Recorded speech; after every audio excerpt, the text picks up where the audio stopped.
A borrasca Joseph deixa a súa pegada nas Rías Baixas. O temporal das últimas horas foi especialmente virulento na comarca de Caldas.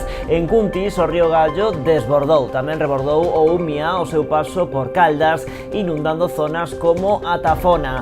En Portas, os servizos de emerxencia tiveron que rescatar un conductor atrapado nunha pista anegada. Que tal, saudos? Dentro de uns minutos facemos repaso desas incidencias na comarca de Caldas e no resto de zonas de cobertura de Canal Rías Baixas. Agora os titulares. O BNG de Portodosón denuncia unha suba abusiva do imposto de construción por parte do goberno local. Os nacionalistas manifestan o seu rexeitamento a esta modificación que prevé aumentar, segundo din, un 234% este imposto. Un ataque informático ao servidor paralizou este luns o funcionamento do Concello de Sanxenxo. Para solucionalo, exixíanlle ao Concello un pago de $5.000 en bitcoins. O Concello non accedeu a desembolsar estes cartos e interpuxo unha denuncia na Garda Civil. Amicos terá un punto de atención sociolaboral no Concello de Meis. A asociación asinou un convenio co Concello polo cal o goberno local cedelles un espazo no antigo consultorio médico de Paradela.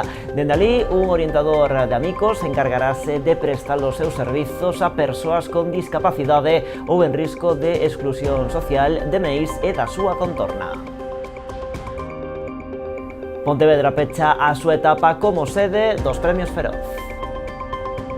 E faino cun balance máis que satisfactorio non só pro Concello, tamén para a Asociación de Informadores Cinematográficos de España, os organizadores do certame, que destacan que a integración entre os premios e a cidade foi plena. Din que o obxectivo é manter os lazos coa cidade explorando novas vías de colaboración.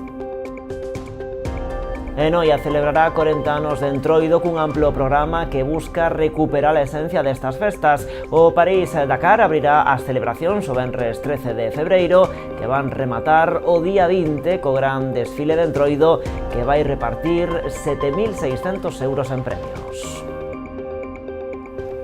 Están vendo as novas do día en Canal Rías Baixas. Comezamos facendo ese repaso das incidencias da borrasca Joseph.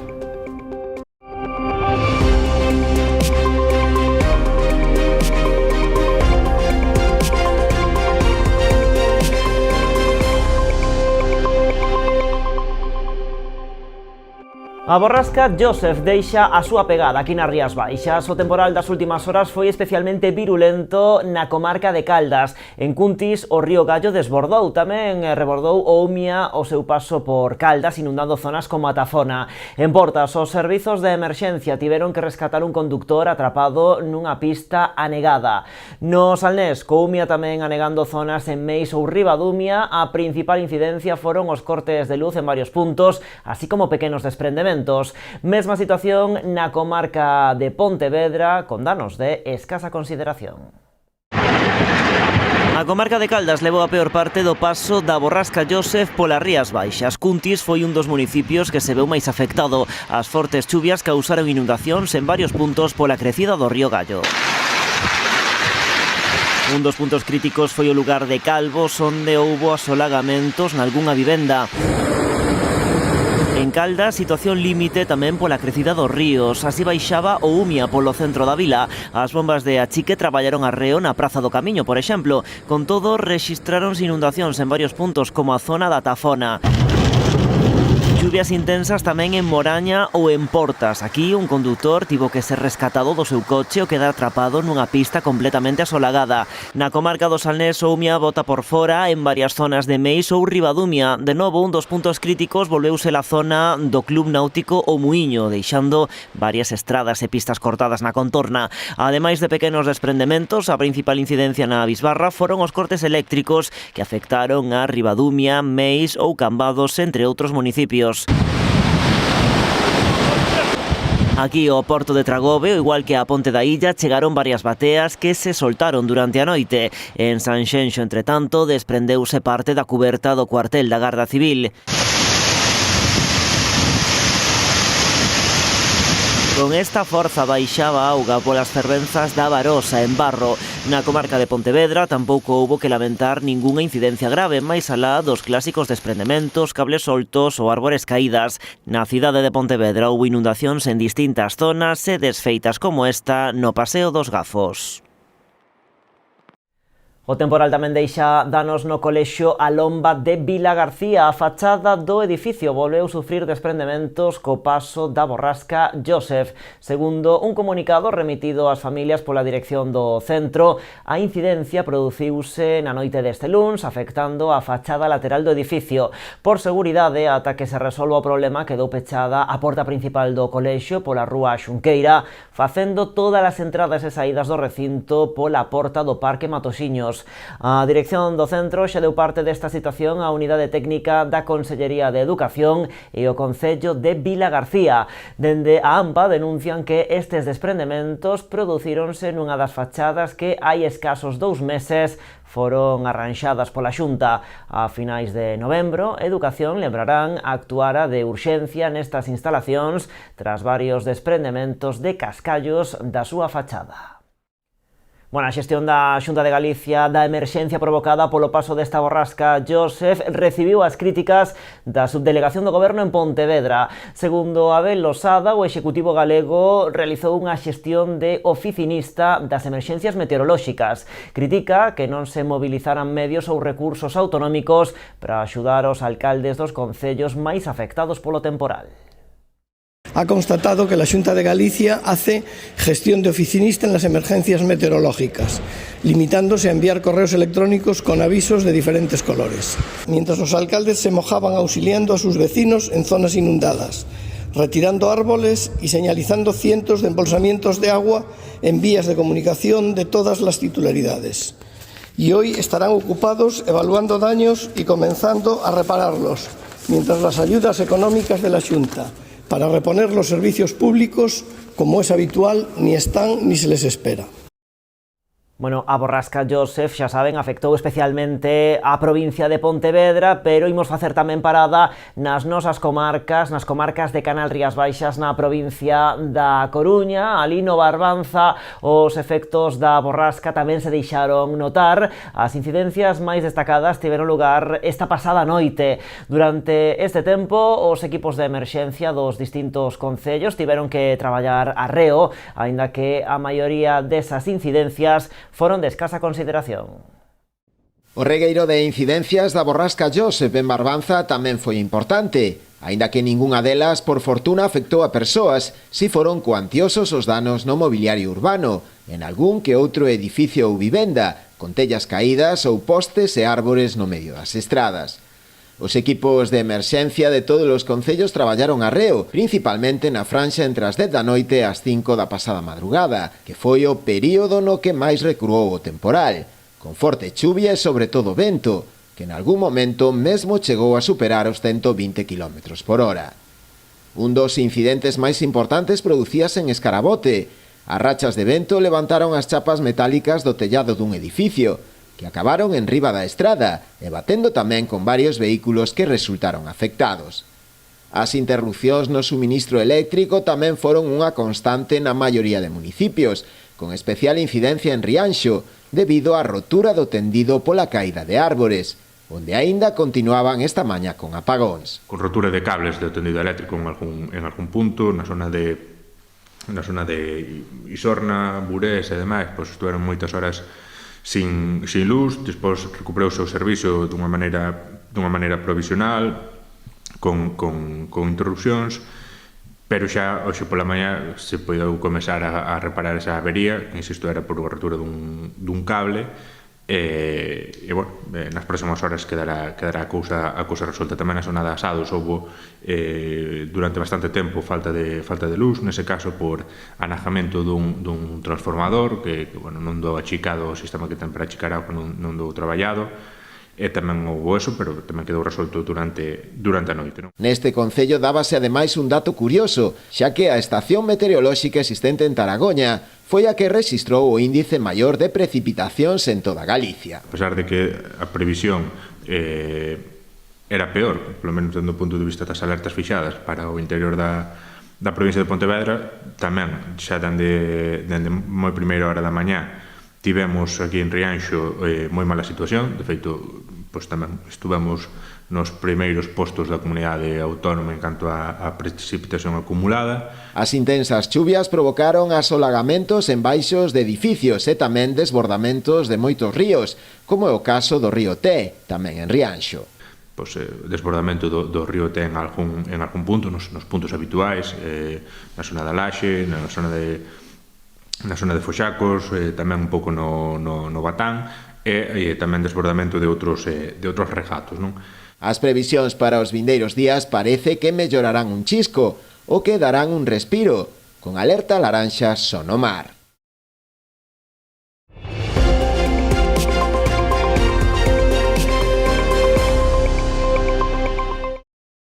O alcalde de Outes, Francisco Calo, mantivo unha reunión co conselleiro de Sanidade para transmitirlle as necesidades do municipio en materia de atención sanitaria, entre elas a cobertura dunha praza vacante no centro de saúde. Antonio Gómez Camaño comprometeuse a cubrila próximamente de forma estable, así como cubrir as demandas en materia de accesibilidade que presenta o ambulatorio.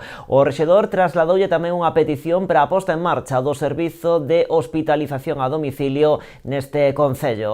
Unha bella demanda da cidadanía que suporía un importante avance na mellora da calidade asistencial. E o BNG, a través da súa eurodeputada Ana Miranda, exixe á Comisión Europea que atenda as demandas da frota da pesca artesanal galega. Reclama tamén que se flexibilice o regulamento de control. A nacionalista tamén pide ao Goberno Central que non ceda ás presións da Comisión. Os nacionalistas volven a insistir na necesidade de flexibilizar o regulamento de control pesqueiro atendendo as demandas do sector, que leva meses alertando da imposibilidade de cumprir con moitos requisitos contemplados na norma.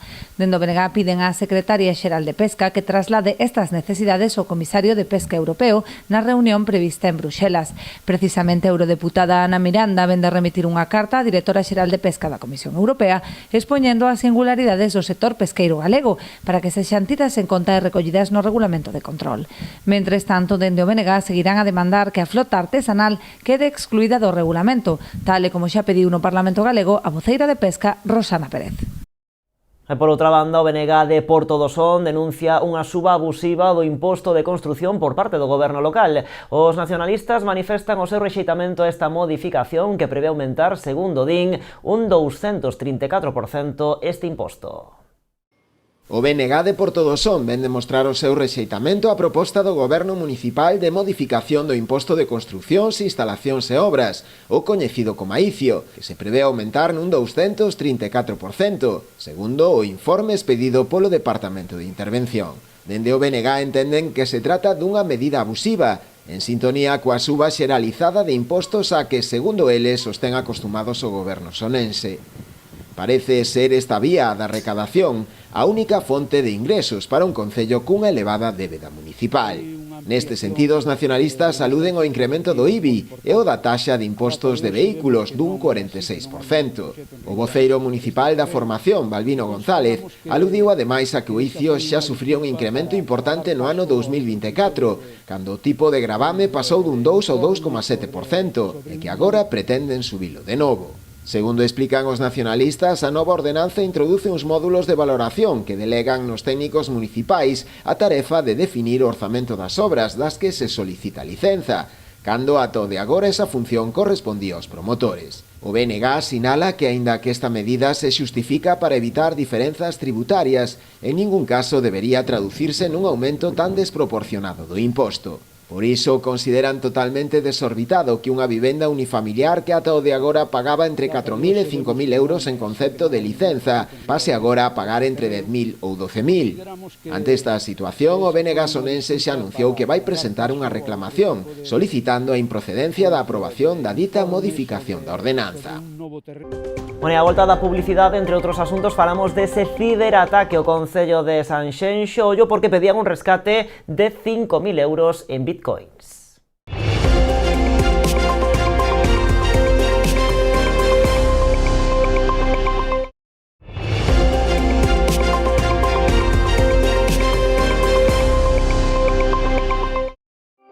Aquí seguimos nas novas en Canal Rías Baixas. Un ataque informático ao servidor paralizou este luns o funcionamento do Concello de Sanxenxo.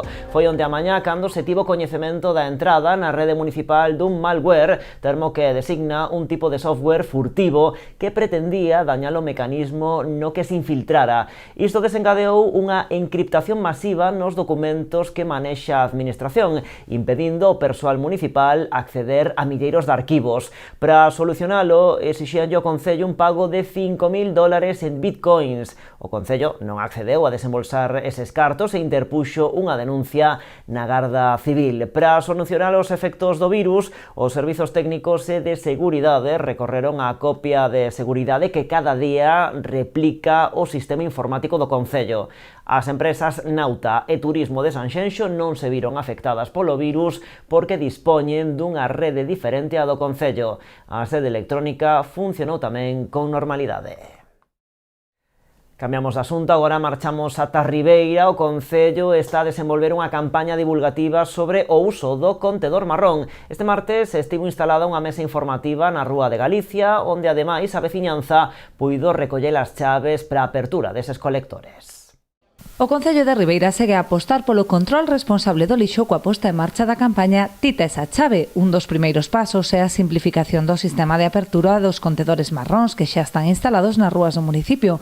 Para iso, suplirá as actuais pechaduras de tarxeta electrónica por un sistema de chave mecánica máis sinxelo de usar e cun custe de mantemento moito máis baixo. É unha campaña sobre o contenedor marrón que está facendo o Concello de Ribeira.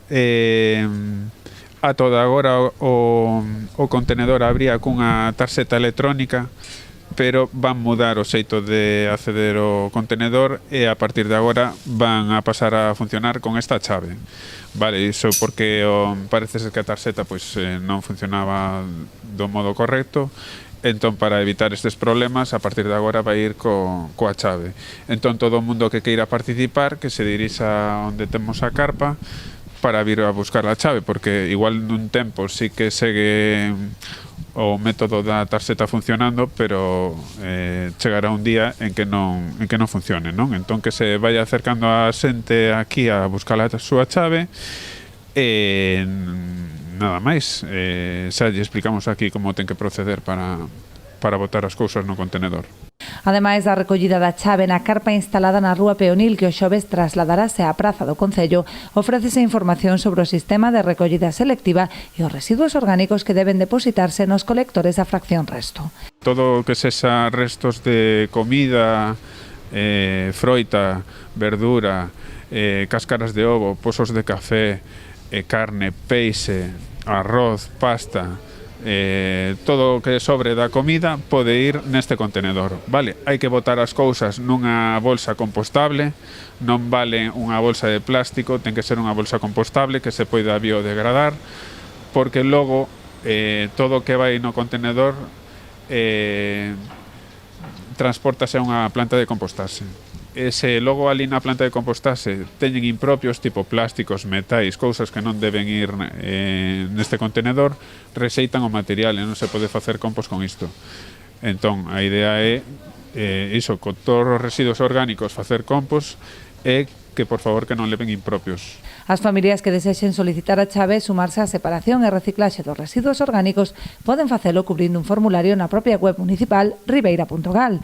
Durante o vindeiro mes de febreiro tamén se vai a levar a cabo unha campaña de información porta a porta aos grandes xeradores de residuos orgánicos, como son o sector hostaleiro e comercial, entre outros. Amicos terá un punto de atención sociolaboral no Concello de Meis. A asociación asinou un convenio co Concello polo cal o goberno local cedelles un espazo no antigo consultorio médico de Paradela. Dende ali, un orientador de Amicos encargarase de prestar os seus servizos a persoas con discapacidade ou en risco de exclusión social de Meis e da súa contorna. Actualmente no Salnés, ao redor de 200 persoas forman parte do proxecto de emprego da asociación. O antigo consultorio médico de Paradela no Concello de Meis terá unha nova vida. O goberno local vende a asinar un convenio coa Asociación Amicos para cederlle un despacho nas instalacións e localizar aí un punto de atención sociolaboral. Fai aproximadamente 2 anos cando recuperamos do Sergas o consultorio médico de Paradela, moita xente nos preguntaba que destino lle queríamos dar, non? Nós estábamos convencidos de que iba a ter un bo destino e que íbamos a dar un bo uso, e en todo caso ese uso iba a ser social. E hoxe aquí pois, temos unha primeira parte dese destino que nos lle buscábamos a ese local, e é que, bueno, pois, con este convenio, pois, a Asociación Amicos vai a dispor dun local no antigo consultorio, que era o antigo despacho do médico, do consultorio médico de Paradela. Dende este punto, Rubén, orientador da asociación, será o encargado de atender as persoas con discapacidade ou en risco de exclusión social de Meis e da súa contorna que precisen deste servizo. Para a Asociación Amicos hoxe é un día moi importante. Se ben é certo que xa levamos en contacto con Meis, co Concello dende fai pois, un par de anos ou mellor un poquinho máis, e xa fixemos cousas relacionadas con mantemento por parte da nosa obrigada e tamén algúns proxectos de carácter medioambiental, pois hoxe sí que oficializamos pois este novo servizo, non? Que aínda que sí se estaba prestando, pois bueno, damoslle forma e facémolo dunha forma pois moito máis axeitada. Actualmente no Salnés hai ao redor de 200 persoas que forman parte do proxecto de emprego de Amicos. O colectivo fai agora un chamamento á colaboración das empresas. Facer un chamamento tamén ás empresas da contorna e da comarca que saiban que aquí hai persoas que teñen un montón de ilusión e un montón de ganas por empezar a traballar e con mellor nunca ninguén lle dou unha oportunidade. Ademais de Amicos, o Concello recorda que ten en marcha outro convenio coa Asociación Acción contra el Hambre, que tamén prestará os seus servizos dende o consultorio. Que estamos moi contentos de darlle ese uso que para nós é moi importante a ese consultorio, ese antigo consultorio, que ademais reúne os requisitos de accesibilidade, en que un local vello pois sí que está preparado pois para que poidan acceder a él persoas con calquera tipo de minusvalía. E a outra parte do consultorio vai a ter tamén un uso social que xa diremos máis para diante seguramente moi pronto, non? Dende Amicos explican que este despacho un Meis se suma a outros que teñen noutros puntos como Pontevedra, Vigo, Vilagarcía, Barbanza, Silleda, Lalín e A Coruña. O servizo xa está operativo, aínda que ten pendente fixar os días e horario de atención ao público.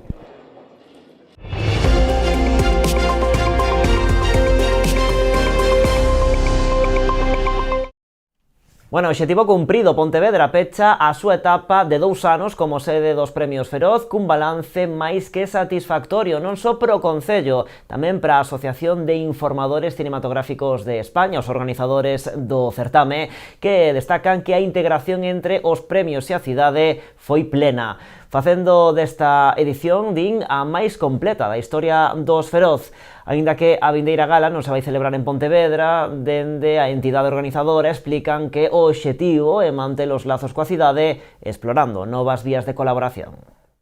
Xa recuperada da resaca emocional, Pontevedra fai balance do seu segundo e último ano como sede dos Premios Feroz. O resumen é o obxectivo conseguido, non? Un éxito absoluto e foi unha poñer, non sei, a Pontevedra pois no mapa da cinematografía, pero tamén no mapa de moitísimas outras cousas, non? Unha percepción que comparten dende a Asociación de Informadores Cinematográficos de España, organizadora do certame. La Organización de los Feroz considera que es la edición más completa de su historia, y no solo por el nivel de convocatoria que visteis el sábado, sino por todo lo que ha ocurrido antes, ¿no? Que es lo que queremos poner en valor. A AIC ofreceu hoxe varios datos. A gala foi seguida en directo por unha media de 438.000 espectadores. Contou con 77 medios acreditados e foi cuberta por 260 xornalistas. E destacou o bo sabor de boca que deixou a cidade os asistentes. Hablando de Alauda, las 2 noches más felices de su vida han ocurrido en Pontevedra, porque el año pasado arrasó con Querer y este año lo ha hecho con los domingos, ¿no? Nagore Aramburu también decía que Pontevedra le daba suerte porque sus 2 grandes premios han sido aquí. Y no solo eso, ¿no? Hay gente que ha descubierto la gastronomía y nos contaba Álvaro Cervantes que ya tiene una ruta prevista con sus amigos. Somos más pontevedreses, mucho más que antes. Pero dende AIC poñen o foco tamén nas actividades previas que se desenvolveron en Pontevedra. Entre setembro e xaneiro foron 30 e participaron ao redor de 10.000 persoas. Lo que ha pasado en las previas no nos había pasado en ninguna otra ciudad. Tenía que ver con una interlocución entre la industria audiovisual y el público, y creemos que gracias al apoyo del Concello de Pontevedra esta vez ha sido plena, porque no solamente hemos dialogado con el público de Pontevedra, que ha llenado, sino que también hemos tenido actividades en la universidad Hemos podido colaborar con el Festival Nuevos Cinemas, con la Asociación Galega de Productores, con la Academia Galega del Audiovisual, con el Colexio Profesional de Xornalistas de Galicia. A idea que tiñamos no Concello é que isto non fora única e exclusivamente unha gala, sino que fora moitísimas actividades, que a cidade se implicara. Foi un salto cualitativo, digamos que no posicionamento de Pontevedra. Tanto é así que apostan por manter este vencello coa cidade. O alcalde xa adiantou que os premios Feroz teñen as portas abertas. Nosotros somos de generar vínculos. Después de Zaragoza, de las 2 ediciones de Zaragoza, generamos el campus de verano, La Inmortal. Estamos abiertos a nuevas vías de colaboración y como somos de hacer propuestas, estamos seguros que tanto el Concello nos hará alguna como nosotros ya tenemos alguna en mente para hacer al Concello. Teñen as portas abertas para todo tipo de actividades de cara ao futuro. Emprega o cinema para falar de saúde mental e a proposta que por cuarto ano volve facer en Pontevedra taller abierto a través do ciclo O Oficio de Vivir. No seu marco proxectaránse 4 filmes os días 4, 5, 11 e 12 de febreiro que estarán seguidos dun coloquio dirixido por expertos en saúde mental. Nós sempre acreditamos que o cinema, pois, aparte de ser unha ferramenta de lecer e demais, tamén unha ferramenta de reflexión, non? E permítenos chegar a lugares críticos onde é importante estar. Intentar aportar, non? Contextualizar, explicar, poñer en común ou simplemente reunirnos ao redor dun filme e falar do que nos preocupa. Os temas que se tratan, pois, sempre espertan a curiosidade e tamén as reflexións por parte dos participantes. Escoller o cine para esta actividade é interesante porque moitas veces a través nas películas, nos filmes, nas series, moitas veces vemos situacións nas que nos podemos ver reflectidos ou nos podemos identificar con determinadas situacións que aparecen. Entón, un bon vehículo para que todos podamos achegarnos e comprender, non, determinados temas. O ciclo comezará o día 4 coa proxección do documental Estado de Malestar que aborda o padecemento derivado do modo de vida contemporáneo. Seguiralle un coloquio con Suso Novas, responsable de escoller as películas proxectadas, e Pablo Braña, graduado en Traballo Social da Unidade de Agudos do Servizo de Psiquiatría do Hospital Álvaro Cunqueiro de Vigo. O lado bo das cousas será o filme que se proxecte o día 5 de febreiro, centrado no estigma no trastorno mental. Desta volta, xunto a Novas, participará nese relatorio Estrela Gómez, licenciada en Psicoloxía. O trauma será a temática da terceira película, A Habitación, a que lle seguirá un coloquio a cargo de Ana Cris Eiriz, psicóloga sanitaria con máis de 23 anos de experiencia traballando con poboación con trauma complexo. Proxectarase o día 11 de febreiro e o 12 pechará o ciclo que aborda as relacións sociais nas redes. Participarán na charla Suso Novas e Mariano Hernández, psiquiatra. Todas as proxeccións serán ás 7 da tarde no Teatro Principal. A entrada é de balde ata completar cabida. E volven os cantos de taberna. Este venres 30 de xaneiro arranca o ciclo dirixido polo colectivo Maravallada que enche dos sons máis recoñecidos da cultura galega os locais de hostalería da cidade. A primeira parada será no barrio do Burgo, nos establecementos Breogán e Balixas, cunha sesión dirixida únicamente por Maravalladas. A seguinte cita será o 27 de febreiro na taberna Nasa e no Perla. Desta volta contarán coa colaboración de Soalleira, que chegan dende Dorrón, no Concello de Sanxenxo. Rula e El Chato serán os locais que acollan a sesión do 27 de marzo, na que tamén estará Couso Bares, grupo da Estrada. Xolda, da Llariz, unirase á festa o 24 de abril en La Esquina e o Forno da Rúa Virxinia Pereira, mentres que o 27 de maio o ciclo vaise despedir no Moderno e no Forno da Rúa Riestra. Neste caso, Maravallada contará coa colaboración do grupo de Noia Troula na Barquiña. As sesións de cantos de taberna comezarán todas ás 9 da noite.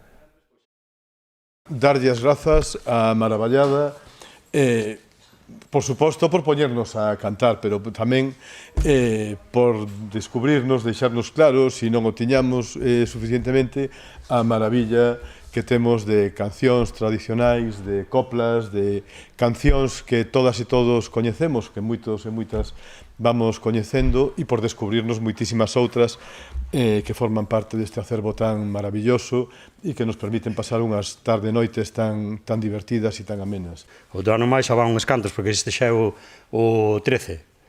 Xa vai ser o 13º ano que facemos os cantos de taberna aquí na cidade de Pontevedra, xa choveu. Entón, nada, pois seguimos con eles porque isto funciona perfectamente, co éxito que teñen, pois nos nada, nos pa diante seguindo a cantar e facendo feliz a xente, que a xente tamén sexa feliz tamén cantando. Noia celebrará 40 anos de Entroido cun amplo programa que busca recuperar a esencia destas festas. O París-Dakar abrirá as celebracións o venres 13 con saída prevista ás 9 da noite. O sábado haberá sesión de tardeo con cabina móvil na Alameda e xa pola noite, a partir das 11:30, comezará o gran evento Noia con Marcha, amenizado por varios DJs e no que se vai sortear unha moto entre as persoas que asistan. O domingo será a quenda do bingo de Entroido, que vai ter lugar a partir das 8:30 na carpa da Alameda, conducido por Patricia Galán.